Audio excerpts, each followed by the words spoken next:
Okay, student. So today I discuss about the Pythagoras theorem by activity method.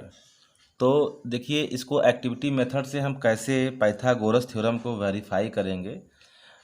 Generally बच्चे जो होते हैं क्या होते हैं कि एक्टिविटी बेस्ड लर्निंग से बहुत सारी चीज़ें सीखते हैं। तो इस एक्टिविटी को करने के लिए हमारे पास क्या क्या चीज़ें होनी चाहिए। हमारे पास एक स्केल होना चाहिए और एक हमने ये स्क्वायर शीट कट किया है और इसके बाद हमने ये ट्रेंगल लिया है। ये ट्रेंगल लिया है इस तरीके से 4 ट्रेंगल लिया है। और ट्रेंगल में एक चीज़ का ध्यान रखेंगे, जो स्क्वायर की जो साइड होगी उतना ही साइड इसका हाइपोटेनियस का होना चाहिए। और हमने ये ए ले लिया और ये बी ले लिया। तो इस तरीके से 4 ट्रेंगल होने चाहिए। कट कर लीजिए इसको और कोई एक एग्जांपल दिमाग में सेट कर लीजिए। जैसे हमने स्क्वायर का जो साइज लिया है वो 10 सेंटीमीटर लिया है और ट्रेंगल में जो हमने ये लिया है ए लिया है उसको हमने मान लिया है 8 और इसको मान लिया है बी को 6। तो इस प्रकार से हम इसको कैसे परफॉर्म करेंगे आइए इस एक्टिविटी में हम देखते हैं। तो सबसे पहले क्या करते हैं कि इसको पहले हम फिक्स कर देते हैं। इस तरीके से इसको फिक्स कर देंगे और क्या करते हैं इसको पहले फिक्स करते हैं।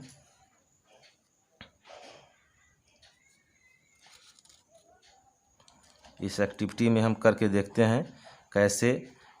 इस तरह की एक्टिविटी आप ज़रूर करवाइए।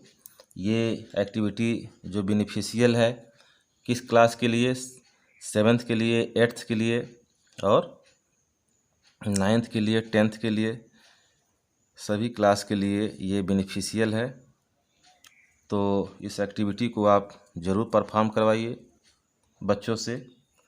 देखिए इस तरीके से ऐसे इसको रखेंगे और इस तरीके से इसको ऐसे रखेंगे और इस तरीके से इसको ऐसे रखेंगे। तो इसको अभी हम रख करके देखते हैं। तो सपोज करते हैं यहाँ पे हम इस तरीके से यहाँ पे ये रख देते हैं, एक ट्रेंगल रख देते हैं यहाँ पे, एक यहाँ भी ट्रेंगल रखेंगे और एक यहाँ भी ट्रेंगल रखेंगे। ट्रेंगल सब सेम साइज का होना चाहिए, इस बात का ध्यान रखेंगे। ट्रेंगल जो होना चाहिए वो सेम साइज का होना चाहिए। थोड़ा सा इसको और इधर कर लेते हैं क्योंकि ये जो है इधर का नहीं आ पा रहा है। तो इसको यहाँ पे कर लेते हैं इस तरीके से। तो इसको ऐसे हमने फिक्स कर दिया इसको और इसको वेरीफाई करना है आपको। तो कैसे करेंगे इसको देखते रहिए आप। तो इसमें एक स्क्वायर लिया गया है जैसा कि हम पहले बता चुके हैं। अब इसको हम ऐसे पहले हम फिक्स करते हैं इसको। अब हम लेते हैं ये देखिए ये ट्रेंगल लिया गया है जिसमें 6, 8 और 10। तो 10 वाले को यहाँ पे हम ऐसे फिक्स करते हैं, ऐसे यहाँ पे ये देखिए यहाँ पे इसको ऐसे फिक्स करते हैं।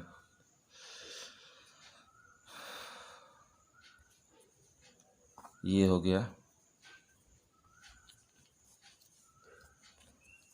इसको आप में भी थोड़ा सा समय लग रहा है लेकिन इसको आप इस तरीके से आप फिक्स करेंगे।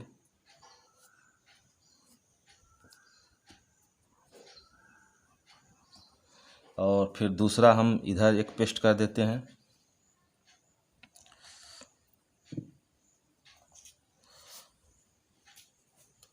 तो इस प्रकार से ये हमारा बन जाएगा।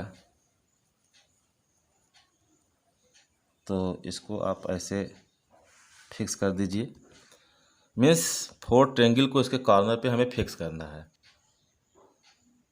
ओके गाइड्स, देखिए तो इसमें हमने क्या किया है कि एक जो ये स्क्वायर हमने बताया था कि ये स्क्वायर है जो 10 सेंटीमीटर का है।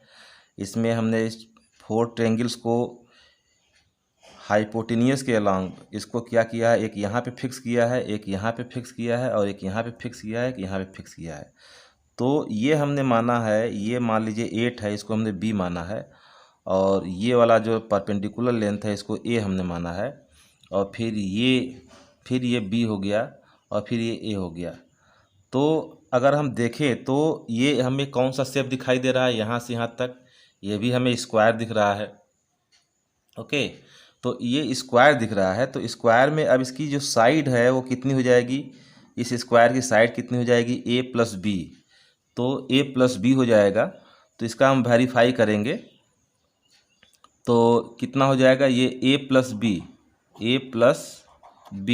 स्क्वायर है, तो इसकी एरिया जो निकालेंगे वो क्या हो जाएगा, वो हो जाएगा ए प्लस बी का होल स्क्वायर। तो ए प्लस बी का अगर होल स्क्वायर लेते हैं, तो अब हम राइट हैंड साइड में अगर हम जाते हैं तो इसको अगर हम देखते हैं तो कितना हो जाएगा, ये राइट हैंड साइड में अगर हम जाते हैं तो हम क्या देख रहे हैं कि लेफ़्ट में अगर हम ऐसे एरिया निकाल रहे हैं तो इस स्क्वायर की जो एरिया होगी वो ए प्लस बी का होल स्क्वायर होगा। बट अगर हम ऐसे निकालते हैं एरिया, अगर फिगर के हिसाब से निकालते हैं एरिया, तो क्या करेंगे कि पहले तो हम स्क्वायर की एरिया लेंगे। जैसे ये क्या है, एक स्क्वायर है, तो इस स्क्वायर की एरिया कितनी हो जाएगी, ये स्क्वायर तो इसकी एरिया हो जाएगी सी स्क्वायर, और सी स्क्वायर प्लस क्या हो जाएगा, कितने ट्रेंगल हैं, 4 ट्रेंगल हैं, और एक ट्रेंगल की एरिया क्या होती है 1/2 बेस इंटू हाइट, तो 4 इंटू क्या हो जाएगा 1/2, और बेस कितना हो जाएगा, हम ले लिए ए ले लिए, और हाइट कितनी हो जाएगी बी ले लिया हमने, तो कितना हो जाएगा, ये सी स्क्वायर प्लस 2 से 2 कैंसिल हो गया, 2ab, तो ये आ गया। और ए प्लस बी के होल स्क्वायर को जब हम ब्रेक करेंगे तो क्या हो जाएगा, A square plus B square plus 2ab is equal to क्या आ गया, सी स्क्वायर प्लस 2ab। तो 2ab से 2ab कैंसिल हो गया, तो A square plus B square is equal to C square. तो क्या हो गया, ये C square is equal to A square plus B square.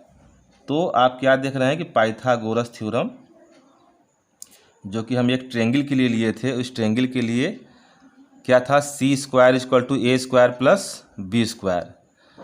तो आप ये पाइथागोरस ट्रेंगल वेरीफाई हो गया। तो इस तरह का कॉन्सेप्ट बच्चों में डेवलप करने से इट में भी हो सकता है कि वो क्या कर रहे हैं उनको हो सकता है शुरू में प्रॉब्लम आए, बट जब ये इस तरह का वर्क करते हैं तो उनसे बहुत सारी चीज़ें सीखते हैं। अब जैसे कि इसमें देखिए कि बच्चों ने क्या सीखा कि स्क्वायर की एरिया कैसे निकालेंगे, फिर बच्चों ने क्या सीखा कि ट्रायंगल की एरिया कैसे निकालेंगे, फिर उसके बाद उसको जब कैलकुलेशन किए इसमें, तो क्लास 7th स्टैंडर्ड के बच्चों के लिए तो बहुत चीज़ सीखने को मिलेगा, है ना। और दूसरी बात, इस तरह की एक्टिविटी करने से बच्चों के लॉन्ग लास्टिंग एक कह सकते हैं कि इफ़ेक्ट रहेगा उसका, लंबे समय तक वो अपने दिमाग में इस चीज़ को रखेंगे, तो और कोऑपरेशन उनके अंदर डेवलप होगा। तो ये सब सारी चीज़ें एक्टिविटीज़ करने से होती हैं, और इस तरह की एक्टिविटी बहुत ज़रूरी है बच्चों के लिए। Okay, thank you.